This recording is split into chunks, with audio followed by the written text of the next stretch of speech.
കിഡ്സേരിയ online Kerala state സിലബസിൽ പഠിക്കുന്ന English medium Malayalam medium പഠിക്കുന്ന കുട്ടികൾക്ക് ഓൺലൈൻ ക്ലാസ് നൽകുന്നുണ്ട്. അത് ട്യൂഷൻ നൽകുന്നുണ്ട്. 1-ാം ക്ലാസ് മുതൽ 5-ാം ക്ലാസ് വരെ പഠിക്കുന്ന കുട്ടികൾക്കാണ് കിഡ്സേരിയ ഓൺലൈൻ ട്യൂഷൻ നൽകുന്നത്. താല്പര്യമുള്ളവർക്ക് ജോയിൻ ചെയ്യാം. ഏതൊക്കെ സബ്ജക്ട്സ് ആണ് പഠിപ്പിക്കുന്നത്, എത്ര മണിക്കാണ് ക്ലാസ്, ഫീ എങ്ങനെയാണ്, ഇതൊക്കെ അറിയാനായിട്ട് ഇവിടെ നൽകിയിട്ടുള്ള വാട്സപ്പ് നമ്പറിൽ നിങ്ങൾക്ക് വാട്സപ്പ് മെസ്സേജ് അയക്കാവുന്നതാണ്. 9746487799 ഈ വാട്സപ്പ് നമ്പറിലേക്ക് കൂടുതൽ വിവരങ്ങൾക്കായി മെസ്സേജ് അയക്കാവുന്നതാണ്. ലൈവ് ക്ലാസ്സസ് ആണ്. സൂമിൽ ലൈവായിട്ടാണ് ക്ലാസ് വരുന്നത്. ആബ്സെൻ്റ് ആവുകയാണെങ്കിൽ റെക്കോർഡ് ക്ലാസ്സസ് അവൈലബിൾ ആണ്. കുട്ടികൾക്ക് റെക്കോർഡായിട്ടോ ലൈവായിട്ടോ ഈ ട്യൂഷന് ജോയിൻ ചെയ്യാവുന്നതാണ്. LKG UKG റെഗുലർ ക്ലാസ്സസും ട്യൂഷനും കിഡ്സേരിയ ഓൺലൈൻ കുട്ടികൾക്കായി നൽകുന്നുണ്ട്. LKG UKG regular classes day ടൈമിലാണ് വരിക. അതും സൂമിൽ ലൈവായിട്ടാണ്, ഓൺലൈനായിട്ടാണ് ക്ലാസ് വരുന്നത്. ട്യൂഷൻ വൈകിട്ടാണ് വരുന്നത്. സ്കൂളിൽ പോകുന്ന കുട്ടികൾക്കാണ് ട്യൂഷൻ വൈകിട്ടാണ് വരുന്നത്. ഓഗസ്റ്റ് 6-ന് LKG UKG ട്യൂഷൻ ആരംഭിക്കുകയാണ്. താല്പര്യമുള്ളവർ അതിന് ജോയിൻ ചെയ്യാം. അതിനായിട്ടും ഇവിടെ നൽകിയിട്ടുള്ള വാട്സപ്പ് നമ്പറിൽ മെസ്സേജ് അയക്കാവുന്നതാണ്. English and Malayalam reading and writing classes kids area online വർഷങ്ങളായി നൽകിക്കൊണ്ടിരിക്കുന്ന കോഴ്സുകളാണ് ഇതെല്ലാം.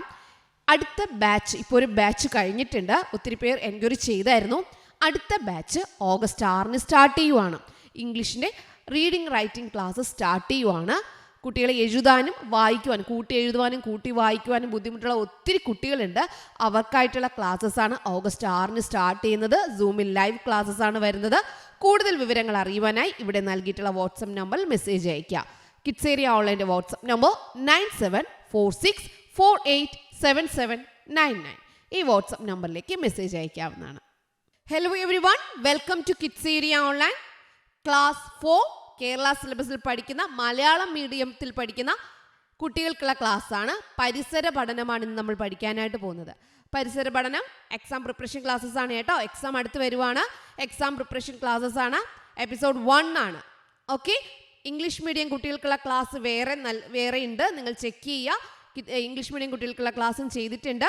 ഇത് മലയാളം മീഡിയം കുട്ടികൾക്കുള്ള ക്ലാസ് ആണ്. അപ്പോൾ ഇംഗ്ലീഷ് മീഡിയം കുട്ടികൾ ഇംഗ്ലീഷ് മീഡിയത്തിൻ്റെ ക്ലാസ്സുകൾ കാണുക. മലയാളം മീഡിയം കുട്ടികൾ മലയാളം മീഡിയത്തിൻ്റെ ക്ലാസ്സുകൾ കാണുക. ഓക്കെ, അപ്പോൾ പരിസര പഠനം ക്ലാസ് 4 പരിസര പഠനം റെഡിയാണോ? പഠിക്കാൻ റെഡിയാണോ? ക്ലാസ്സിലേക്ക് പോകാം. ഫസ്റ്റ് ക്വസ്റ്റ്യൻ, ഡാഷിന്റെ സഹായത്തോടെ മത്സ്യങ്ങൾ ശ്വസിക്കുന്നു. എന്തിൻ്റെ സഹായത്തോടെയാണ് മത്സ്യങ്ങൾ ശ്വസിക്കുന്നത്? നിങ്ങൾ പഠിച്ചല്ലോ. എന്തിൻ്റെ സഹായത്തോടെയാണ് മത്സ്യങ്ങൾ ശ്വസിക്കുന്നത്? നിങ്ങൾ ആൻസർ പഠിച്ചു കഴിഞ്ഞു. നമുക്ക് ചെക്ക് ചെയ്ത് നോക്കാം. അറിയാവോ? ഡാഷിന്റെ സഹായത്തോടെ മത്സ്യങ്ങൾ ശ്വസിക്കുന്നു. ഓക്കെ, ഇപ്പോൾ നിങ്ങൾക്ക് ആൻസർ അറിയാമെങ്കിൽ നിങ്ങൾ പറഞ്ഞു കാണുമല്ലോ. ശരിയാണോ നോക്കാം. ആൻസർ അറിയാത്തവർ ശ്രദ്ധിച്ചോളൂ. ചെകിളപ്പൂക്കൾ. അപ്പോൾ ചെകിളപ്പൂക്കളുടെ സഹായത്തോടെയാണ് മത്സ്യങ്ങൾ ശ്വസിക്കുന്നത്. ആർക്കും തെറ്റിപ്പോകരുത്. ഡാഷിന്റെ സഹായത്തോടെ മത്സ്യങ്ങൾ ശ്വസിക്കുന്നു. മത്സ്യങ്ങൾ ശ്വസിക്കുന്നത് എന്തിന്റെ സഹായത്തോടെയാണ്? ചെകിളപ്പൂക്കൾ. ചെകിളപ്പൂക്കളുടെ സഹായത്തോടെയാണ് മത്സ്യങ്ങൾ ശ്വസിക്കുന്നത്. രണ്ടാമത്തെ ചോദ്യം, ജലത്തിലൂടെ സഞ്ചരിക്കുന്നതിന് മത്സ്യങ്ങളെ സഹായിക്കുന്ന സവിശേഷതകൾ എന്തെല്ലാം? മത്സ്യങ്ങൾ ജലത്തിലൂടെയാണല്ലോ സഞ്ചരിക്കുന്നത്. അപ്പോൾ അങ്ങനെ ജലത്തിലൂടെ സഞ്ചരിക്കുന്നതിന് മത്സ്യങ്ങളെ സഹായിക്കുന്ന സവിശേഷതകൾ എന്തൊക്കെയാണ്? എന്തൊക്കെ സവിശേഷതകളാണ്?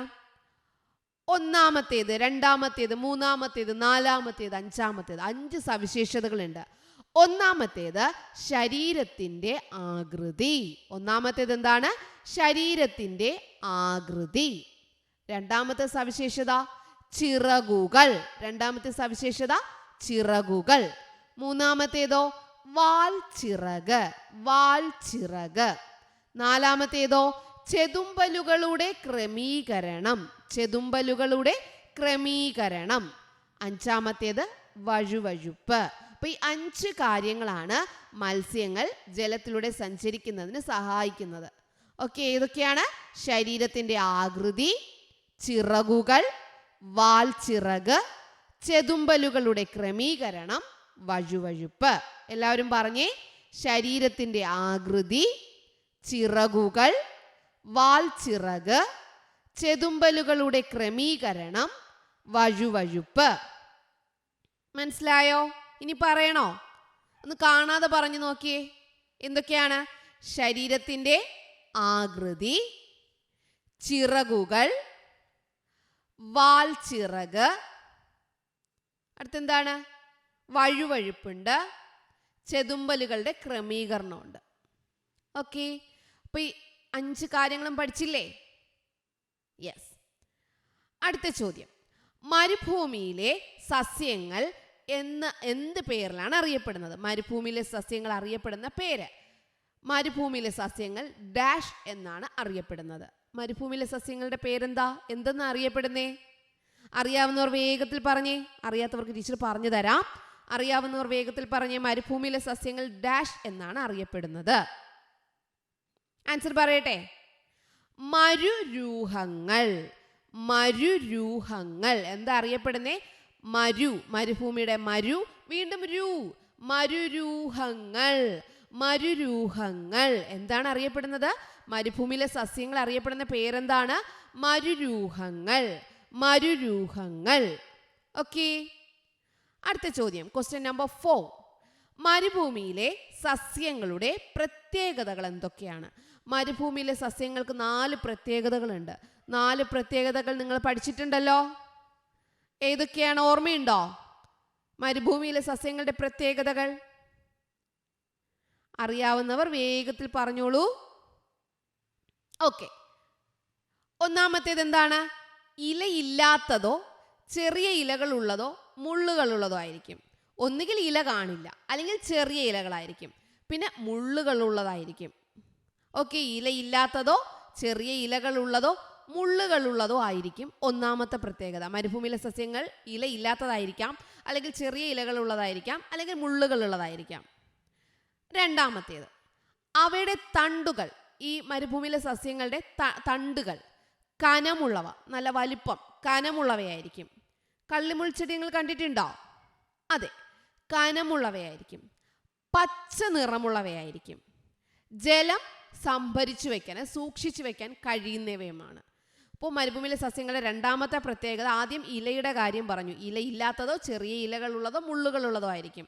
രണ്ടാമത്തെ പ്രത്യേകത, അവയുടെ തണ്ടുകൾ എങ്ങനെയാണ്? കനമുള്ളവയും പച്ച നിറമുള്ളവയും ജലം സംഭരിച്ചു വയ്ക്കാൻ കഴിയുന്നവയുമാണ്. കനമുള്ളവയും പച്ച നിറമുള്ളവയും ജലം സൂക്ഷിച്ചു വെക്കാൻ കഴിയുന്നവയുമാണ്. മരുഭൂമിയല്ലേ, അവിടെ ജലമുണ്ടോ? ഇല്ല. അപ്പോൾ ജലം സൂക്ഷിച്ചു വെക്കണം. പിന്നെ നല്ല കനമാണ്, പച്ച നിറമാണ്. മൂന്നാമത്തേത്, തണ്ടുകളിൽ മെഴുകു പോലെയുള്ള ഒരു ആവരണമുണ്ട്. തണ്ടുണ്ടല്ലോ, ഈ തണ്ടിൽ മെഴുകു പോലെ പുറത്തുണ്ടാകും. അതെന്താണെന്ന് അറിയാവോ? അത് ജലം സൂക്ഷിച്ചു വെക്കത്തില്ലേ? ഈ ജലം സൂക്ഷിച്ചു വെച്ചിരിക്കുന്നത് ഈ സൂര്യപ്രകാശം കൊണ്ട് നഷ്ടപ്പെടാതിരിക്കാൻ വേണ്ടിയിട്ടാണ് ഈ മെഴുകു പോലുള്ള ആവരണം ഉള്ളത്. തണ്ടുകളിൽ മെഴുകു പോലുള്ള ഒരു ആവരണമുണ്ട്. ഈ ആവരണം ജലനഷ്ടം തടയാൻ അവയെ സഹായിക്കുന്നു. അപ്പോൾ തണ്ടുകളിൽ മെഴുകു പോലുള്ള ഒരു ആവരണമുണ്ട്. ഈ ആവരണം എന്താ ചെയ്യുന്നത്? ജലനഷ്ടം, ഇലയിൽ നിന്ന് ജലം സൂര്യപ്രകാശത്തിനാൽ എന്താ നഷ്ടമാകാതിരിക്കാൻ വേണ്ടി, ജലനഷ്ടം തടയാൻ ഈ ആവരണം ഈ മരുഭൂമിയിലെ സസ്യങ്ങളെ സഹായിക്കുന്നു. അപ്പോൾ മെഴുകു പോലുള്ള ഒരു ആവരണം തണ്ടുകളിൽ ഉണ്ട്. നാലാമത്തേത് എന്താ? മണ്ണിലേക്ക് വളരെയധികം താഴ്ന്നിറങ്ങാൻ കഴിവുള്ള അവയുടെ വേരുകൾ ആഴത്തിൽ നിന്ന് പോലും ജലം വലിച്ചെടുക്കും. നല്ല ആഴത്തിൽ നിന്ന് പോലും, മണ്ണിനടിയിൽ നല്ല ആഴത്തിൽ പോയി, കാരണം മണ്ണിലേക്ക് വളരെ അധികം താഴ്ന്നിറങ്ങാൻ ഈ മരുഭൂമിയിലെ ചെടികൾക്ക് കഴിവുണ്ട്. അതിൻ്റെ വേരുകൾ എന്ത് ചെയ്യും? മണ്ണിലേക്ക് വളരെ അധികം ആഴത്തിൽ താഴ്ന്നിറങ്ങി ആഴത്തിൽ നിന്ന് പോലും ജലം എന്ത് ചെയ്യും? വലിച്ചെടുക്കും. അപ്പോൾ 4 കാര്യങ്ങൾ നമ്മൾ പറഞ്ഞു. മരുഭൂമിയിലെ സസ്യങ്ങളുടെ പ്രത്യേകതകൾ എന്തൊക്കെയാ? ഇലയില്ലാത്തതോ ചെറിയ ഇലകളുള്ളതോ മുള്ളുകളുള്ളതോ ആയിരിക്കും. രണ്ടാമതോ, അവയുടെ തണ്ടുകൾ കനമുള്ളവയും പച്ച നിറമുള്ളവയും ജലം സംഭരിച്ചു വെക്കാൻ കഴിയുന്നവയുമാണ്. മൂന്നാമത്തെ പ്രത്യേകതയോ, തണ്ടുകളിൽ മെഴുകു പോലുള്ള ഒരു ആവരണമുണ്ട്. ഈ ആവരണം ജലനഷ്ടം തടയാൻ അവയെ സഹായിക്കുന്നു. നാലാമത്തേതോ, മണ്ണിലേക്ക് വളരെയധികം താഴ്ന്നിറങ്ങാൻ കഴിവുള്ള അവയുടെ വേരുകൾ ആഴത്തിൽ നിന്ന് പോലും ജലം വലിച്ചെടുക്കും. മനസ്സിലായോ? ഇനി ഇവിടെ ഒരു എറർ വന്നിട്ടുണ്ട്. ഇത്രയും കാര്യങ്ങൾ നല്ലതുപോലെ പഠിച്ചുവല്ലോ. അപ്പോൾ ഇത് എക്സാമിന് വേണ്ടി നിങ്ങൾ എന്ത് ചെയ്യുക? ഓർമ്മിച്ച് വെച്ചിരിക്കുക. അപ്പോൾ നമുക്ക് അടുത്ത എപ്പിസോഡിൽ വീണ്ടും കാണാം. Okay, bye bye, thank you. Kids area online Kerala state സിലബസിൽ പഠിക്കുന്ന ഇംഗ്ലീഷ് മീഡിയം, മലയാളം മീഡിയം പഠിക്കുന്ന കുട്ടികൾക്ക് ഓൺലൈൻ ക്ലാസ് നൽകുന്നുണ്ട്. അത് ട്യൂഷൻ നൽകുന്നുണ്ട്. 1-ാം ക്ലാസ് മുതൽ 5-ാം ക്ലാസ് വരെ പഠിക്കുന്ന കുട്ടികൾക്കാണ് കിഡ്സ് ഏരിയ ഓൺലൈൻ ട്യൂഷൻ നൽകുന്നത്. താല്പര്യമുള്ളവർക്ക് ജോയിൻ ചെയ്യാം. ഏതൊക്കെ സബ്ജക്ട്സ് ആണ് പഠിപ്പിക്കുന്നത്, എത്ര മണിക്കാണ് ക്ലാസ്, ഫീ എങ്ങനെയാണ്, ഇതൊക്കെ അറിയാനായിട്ട് ഇവിടെ നൽകിയിട്ടുള്ള വാട്സപ്പ് നമ്പറിൽ നിങ്ങൾക്ക് വാട്സപ്പ് മെസ്സേജ് അയക്കാവുന്നതാണ്. 9746487799. ഈ വാട്സപ്പ് നമ്പറിലേക്ക് കൂടുതൽ വിവരങ്ങൾക്കായി മെസ്സേജ് അയക്കാവുന്നതാണ്. ലൈവ് ക്ലാസ്സസ് ആണ്. സൂമിൽ ലൈവായിട്ടാണ് ക്ലാസ് വരുന്നത്. ആബ്സെൻ്റ് ആവുകയാണെങ്കിൽ റെക്കോർഡ് ക്ലാസ്സസ് അവൈലബിൾ ആണ്. കുട്ടികൾക്ക് റെക്കോർഡായിട്ടോ ലൈവായിട്ടോ ഈ ട്യൂഷന് ജോയിൻ ചെയ്യാവുന്നതാണ്. LKG UKG റെഗുലർ ക്ലാസ്സസും ട്യൂഷനും കിഡ്സ് ഏരിയ ഓൺലൈൻ കുട്ടികൾക്കായി നൽകുന്നുണ്ട്. LKG UKG regular classes day ടൈമിലാണ് വരിക. അതും സൂമിൽ ലൈവായിട്ടാണ്, ഓൺലൈനായിട്ടാണ് ക്ലാസ് വരുന്നത്. ട്യൂഷൻ വൈകിട്ടാണ് വരുന്നത്. സ്കൂളിൽ പോകുന്ന കുട്ടികൾക്കാണ് ട്യൂഷൻ വൈകിട്ടാണ് വരുന്നത്. ഓഗസ്റ്റ് 6-ന് LKG UKG ട്യൂഷൻ ആരംഭിക്കുകയാണ്. താല്പര്യമുള്ളവർ അതിന് ജോയിൻ ചെയ്യാം. അതിനായിട്ടും ഇവിടെ നൽകിയിട്ടുള്ള വാട്സപ്പ് നമ്പറിൽ മെസ്സേജ് അയക്കാവുന്നതാണ്. English and Malayalam reading and writing classes kids area online വർഷങ്ങളായി നൽകിക്കൊണ്ടിരിക്കുന്ന കോഴ്സുകളാണ് ഇതെല്ലാം. അടുത്ത ബാച്ച്, ഇപ്പോൾ ഒരു ബാച്ച് കഴിഞ്ഞിട്ടുണ്ട്. ഒത്തിരി പേർ എൻക്വയറി ചെയ്തായിരുന്നു. അടുത്ത ബാച്ച് ഓഗസ്റ്റ് 6-ന് സ്റ്റാർട്ട് ചെയ്യുവാണ്. ഇംഗ്ലീഷിൻ്റെ റീഡിംഗ് റൈറ്റിംഗ് ക്ലാസ് സ്റ്റാർട്ട് ചെയ്യുവാണ്. കുട്ടികളെ എഴുതാനും വായിക്കുവാനും, കൂട്ടി എഴുതുവാനും കൂട്ടി വായിക്കുവാനും ബുദ്ധിമുട്ടുള്ള ഒത്തിരി കുട്ടികളുണ്ട്. അവർക്കായിട്ടുള്ള ക്ലാസ്സസ് ആണ് ഓഗസ്റ്റ് 6-ന് സ്റ്റാർട്ട് ചെയ്യുന്നത്. സൂമിൽ ലൈവ് ക്ലാസ്സസ് ആണ് വരുന്നത്. കൂടുതൽ വിവരങ്ങൾ അറിയുവാനായി ഇവിടെ നൽകിയിട്ടുള്ള വാട്സപ്പ് നമ്പറിൽ മെസ്സേജ് അയയ്ക്കുക. കിഡ്സ് ഏരിയ ഓൺലൈൻ്റെ വാട്സപ്പ് നമ്പർ 9746487799. ഈ വാട്സപ്പ് നമ്പറിലേക്ക് മെസ്സേജ് അയക്കാവുന്നതാണ്.